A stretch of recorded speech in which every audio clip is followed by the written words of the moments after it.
नमस्कार दोस्तों, मगी गीत बहार में सभी को स्वागत है।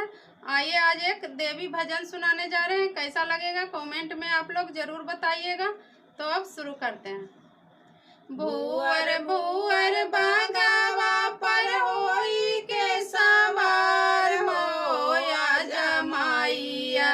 देविया सानी लगायो या जमाइया देलिया सानी लगायो या जमाइया सोने सुधाई गंगा जल पानी या जमाइया तोहरा चरण द्वारब हो या जमाइया तोरा चरण पखरब हो या जमाइया भूअर भूअर बगावा पर होई के सवार हो या जमाइया देविया सनी लगायो या जमाइया देलिया सनी लगायो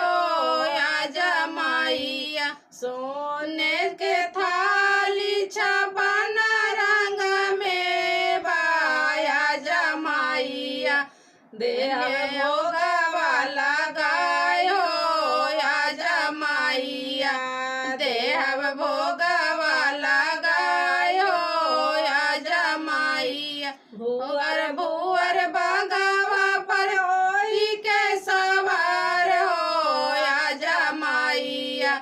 देह आसनी लगायो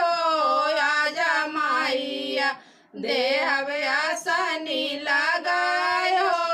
या जमाइया सोने की थाली में पूरा के बाती या जमाइया तोरा आरती उतारब हो या जमाइया तोरा आरती उतारब हो या जमाइया भूअर भू